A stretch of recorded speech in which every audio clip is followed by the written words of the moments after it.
Okay, so here we are with Steve, and this is the part we were talking about earlier. Some wonderful goodies. We've been waiting for this for months, haven't we, Steve? We have. We have here for you a couple of models for Age of Tyrants. As you know, we've brought along some of our urban war models so you have an idea of scale. Yep. As you can see, these are beasts. They're enormous, great pieces of kit. They are. It's a 6mm scale game. That's right, Steve. Now, obviously, we've been talking about this for a while. Been mentioning things to people, telling them to check out the page. So, Steve, talk us through what each one is. In turn, you've got a Junker Venator class battle tank. Okay. Standard Junker medium tank, equipped with a high rate of fire Gauss cannon. Good against almost all enemies. Very tough. Okay, Steve, bring it up here and just give me a little close up, please, Steve. Just a nice little spinning shot of it. Now look at the detail on that, guys. I mean, that is, I can't stress actually by all accounts how small a model that is compared to some of the stuff that has as much detail on it. I mean, you can see it's about the same size as one of the regular infantry in terms of height, maybe a little bit shorter, and yet the detail on it is impeccable. As you can see, the Junker vehicles have a bit of a diesel punk aesthetic to them. Yes, because if it still works... Very blocky and industrial. It's not the most efficient thing, but it works, and it's still a thing, so... Cheap and fast to make. Indeed. Let's go to this one down the far end, Steve. Now, this one, we're saving my favourite for last. Okay. This one is a Viridian Direwolf APC. So this is a troop transport thing? It is, but unlike a Rhino, say, this one can carry a whole platoon of Viridian Marines. Right, as opposed to just a singular squad of... Precisely. It's a 70-ton support vehicle for an entire infantry platoon. Okay, 70 tons, that's rather impressive. However, as a little side note, back to the Venator, how heavy did you... Is that one, Steve? This one is just shy of 200 tons. Just shy of 200 tons. And this thing you said, for those 40k players out there, is roughly the same size... It's a little bit bigger than a Land Raider. A little bit bigger than a Land Raider. Can we get a quick spin shot of that one as well, Steve? Okay, so as you can see, there we go, it's zoomed in. As you can see, the Viridians are big on globular armour, like the Soviets. Yep. They've got these bubble pods to maximise the sight. To maximise sight on the gunners. They're big on the idea of first sight, first shot, first kill. It's a very efficient way of doing things. And as you can see, it has a variety of heavy machine guns and light gauze to give good anti-personnel fire. Indeed, indeed. And then we're on to the piece de resistance as far as I'm concerned. And this one is the Vasa Red Hammer tank. It's sort of a hybrid between a battle tank and an artillery piece. It's got a little bit less firepower than a true battle tank, but excellent range. It can take shots at extreme distances. Very nice. It even has limited capability to indirect fire barrage. Very nice. Yes, you were telling me about this earlier. Very, very useful thing. Not as effective as a full barrage tank itself. However, it has the capacity to do it if it needs to. Precisely. Can we get a little spinning shot of that, Steve, while we're on it? I mean, that is gorgeous. I can't wait to get my hands on the Vasa stuff. And as you can see, the Vasa vehicles use lots of sloped armour. They've got a quad tread layout covering different ground and rubble. Well, as the Scorpion from Halo tells us, it's a very efficient tank design. And as you can see, it's got a secondary turret on the back in case anything gets behind it. Indeed, so all the guns. And it has these things down here are microwave cannons, which are designed so that they can set fire to enemy troops, or if you want to only disperse a rioting crowd, you can set it to just cause light burns instead. Right, very nice then, very nice then. Fits in with the whole Vasa Peacekeeper aesthetic. Indeed it does, so let's get a look at, as you can see, they're all, for what they are, they're all big tanks. Like we say, 6mm scale, and in fact these things are as big as they are, they're about, what, just over an inch and a half? This is 50mm on the Venator, I think. 50mm. Or I should say, Age of Tyrants uses a 50mm base for any unit. The Venator barely fits on its one. Yes, it's literally just about 1mm shorter than the actual base is long, but you've got a lot of space at the sides for it, which is nice. If I remember rightly, bits of the Venator sort of overlap the edge of the base. It depends if obviously you want these big things on the back. That's entirely obviously aesthetic. It's up to you. I personally think they look fantastic. I think it fits with the slightly low-tech look of Junker units. It fits with the very steampunk thing they've got going on.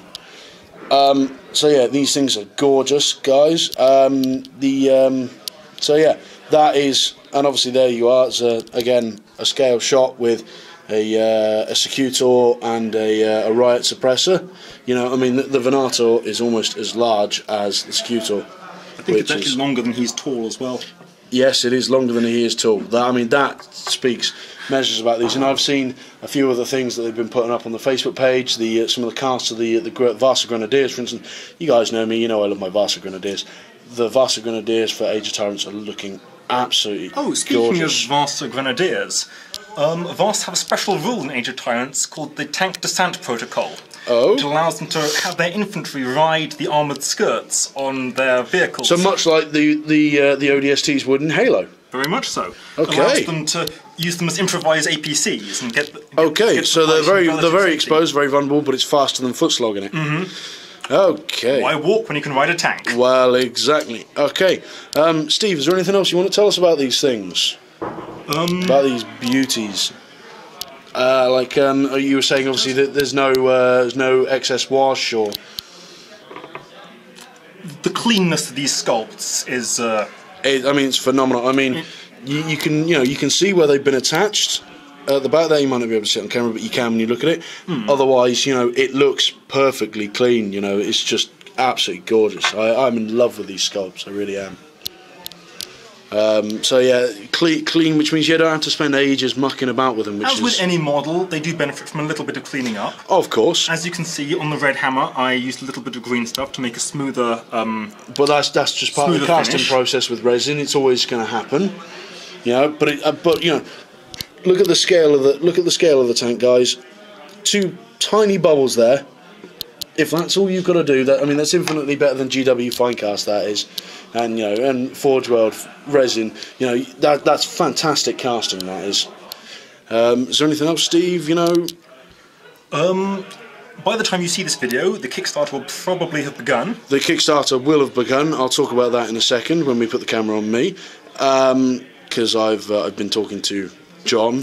And there should be a link to it below. There will be a link to it below. Okay, so you've heard what Steve has to say on the matter, and now Steve's going to take over the camera, and we're going to see what I have to say on the matter, properly what I have to say. So back in a second.